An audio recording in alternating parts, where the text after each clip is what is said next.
Report ద్వారా అర్థమవుతోంది. ఇక అంబేద్కర్ కోనసీమ జిల్లాలో మరొక ముఖ్యమైన నియోజకవర్గం పి గన్నవరం. ఈ నియోజకవర్గంలో జనసేన అభ్యర్థిగా గిడ్డి సత్యనారాయణ పోటీ చేశారు. సత్యనారాయణ ఎస్సీ సామాజిక వర్గానికి చెందిన నేత. హైదరాబాద్లో పోలీస్ అధికారిగా పనిచేసిన అనుభవం ఆయనకుంది. ఇక నియోజకవర్గంలో మంచి పట్టున్న నేతగా కూడా ఆయన గుర్తింపు పొందారు. సో గన్నవరంలో ఎలా జరిగింది ఫైట్? గన్నవరంలో గిడ్డి సత్యనారాయణ వర్సెస్ విపత్తి వేణుగోపాల్. సో వీళ్ళిద్దరి మధ్య హోరాహోరీ జరిగిందా, లేకపోతే గన్నవరంలో ఎవరి వైపు ఉన్నారు అనే డీటెయిల్స్ మనకి వర్మ ప్రజెంట్ చేస్తారు. వర్మ, ఏంటి సత్యనారాయణకి అవకాశాలు ఎలా ఉన్నాయి గన్నవరంలో?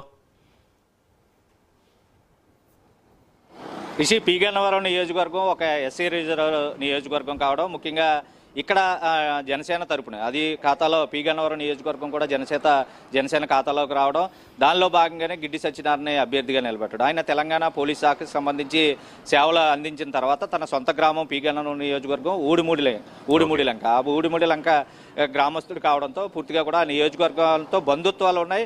ఇక్కడ ఉంటేనే ఆయన ఉద్యోగరీత్యా అక్కడికి తెలంగాణ వెళ్ళిన పరిస్థితుల్లో ప్రస్తుతం ఆ నియోజకవర్గంలో టఫ్ అయితే తప్పదు ఖచ్చితంగా. ఎందుకంటే వైసీపీ అక్కడ సీట్ల మార్పులు సర్దుబాట్లు సమయంలో సిట్టింగ్ ఎమ్మెల్యేగా ఉన్నటువంటి కొండేటి చిట్టిబాబుకి అవకాశం ఇవ్వకుండా జెడ్పీ చైర్మన్గా ఉన్నటువంటి విప్పర్తి వేణుగోపాల్ని అక్కడ స్థానికుడు అవడం, విప్పర్తి వేణుగోపాల్ ఆయన్ని బరిలో నింపిన పరిస్థితుల్లో పూర్తిగా కూడా అక్కడ కొన్ని రోజులు ఏదైతే ఎమ్మెల్యేగా ఉన్నటువంటి కొండేటి చిట్టిబాబు కొంత సహాయ సహకారాలు విప్పర్తి వేణుగోపాల్కి అందించినా అటు తర్వాత ఆయన పార్టీ మారిపోయి పూర్తి స్థాయిలో కాంగ్రెస్ తరపున బరిలో దిగి ముగ్గురు త్రిముఖ పోరు అయితే అక్కడ కొనసాగిందని చెప్పాలి. ఎందుకంటే స్థానికంగా కొండేటి చిట్టబాబు కొనసాగారు. 5 సంవత్సరాల పాటు ఎమ్మెల్యేగా ప్రస్తుతం కొనసాగుతున్న నేపథ్యంలో అక్కడ తనని కాదని సీటు విప్పర్తి వేణుగోపాల్కి ఇచ్చిన తర్వాత తొలుత ధిక్కార స్వరం వినిపించారు. తర్వాత సద్దుమణిగింది అనుకున్న టైంలో చివరికి ఆయన పార్టీ మారి కాంగ్రెస్ తరపున పి గన్నవరం నుంచి పోటీ చేసి నామినేషన్ వేసి బరిలో కూడా నిల్చున్న పరిస్థితులు అయితే ఉన్నాయి. అయితే స్థానికంగా ఆయనకి కొంత పట్టుంది, కేడర్ కూడా ఉన్న నేపథ్యంలో అటు తర్వాత వైసీపీ విప్పర్తి వేణుగోపాల్ ఇస్తే ఆయన స్థానికుడు, ఆయన విద్యావంతుడు సౌమ్యుడు, ఒకవైపు వాళ్ళిద్దరికి పేరున్న నేపథ్యంలో పూర్తిగా కూడా గిడ్డి సత్యనారాయణ జనసేనకు సంబంధించి ఏదైతే ఆ సొంత గ్రామం ఇక్కడ ఉన్నటువంటి బంధాలు సత్సంబంధాలు అన్నీ కొనసాగి తెలంగాణలో ఆయన ఉద్యోగం చేస్తున్నా సరే ఇక్కడ తన సొంత ఊరికి ఏదో చేయాలన్న తపన గతంలోంచి ఆయనకున్న సేవాభావం ఇప్పుడు అటువంటి వ్యక్తి జనసేన తరపున ఉండడం, కూటమి అభ్యర్థిగా బరిలో నిలిచిన తరుణంలో మరిన్ని సేవలు అందిస్తారు.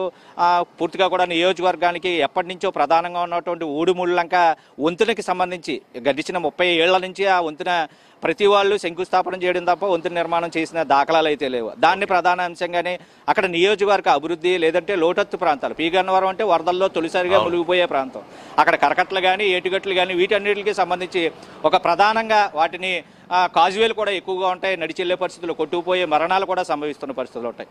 వాటన్నిటిని హామీలు నెరవేర్చే దిశగా ఎవరు పనిచేస్తారు అన్న ఒక అంశాన్ని ప్రధానంగా ప్రజలు తీసుకున్నారు. దాన్ని గిడ్డి సత్యనారాయణ అయితే నెరవేరుస్తారు అని ఖచ్చితంగా నమ్మి ప్రజలు ఎక్కువగా ఆయన వైపే మొగ్గు చూపారు, ఆయన గెలుపు కోసం కృషి చేశారు అని చెప్తున్నారు. కానీ ఇక్కడ ప్రస్తుతం జరిగిన విధానంగానే ముగ్గురు, ఒక ఎమ్మెల్యే అభ్యర్థి, వైసీపీ తరపున జెడ్పీ చైర్మన్గా ఉన్న స్థానికుడు, అలాగే జనసేన తరపున పోటీలో ఉన్న గిడ్డి సత్యనారాయణ, వీళ్ళు ముగ్గురు మధ్య ఒక టఫ్ ఫైట్ అయితే ఉంది. ఎడ్జ్ మీద ఇక్కడ ఉన్నటువంటి వాటికి విన్నింగ్ పరిస్థితి ప్రస్తుతం పోలింగ్ ఏదైతే రిజల్ట్ వచ్చే వరకు మనం చెప్పలేని పరిస్థితి అయినా ఈ నియోజకవర్గంలో అయితే కొనసాగుతుంది. ఏదేమైనా ఎడ్జ్ మీద ఉంది, అక్కడ కొద్దిగా టఫ్ ఫైట్ అయితే ఇక్కడ తప్పదు అన్న పరిస్థితులు అయితే కనపడుతున్నాయి. Okay Varma, so P Gannavaram అంత ఈజీగా కనిపించట్లేదు, కొంత టఫ్ ఫైటే ఉంది. మరి జూన్ 4న మరి గిడ్డి సత్యనారాయణ వైపు ఉంటారా? ఆల్రెడీ ఓటర్లు ఏ నిర్ణయం తీసుకున్నారో ఆ రోజు మనకు తెలుస్తుంది. ప్రస్తుతానికైతే నాట్ ఈజీ విన్ అనేది మన గ్రౌండ్ రిపోర్ట్.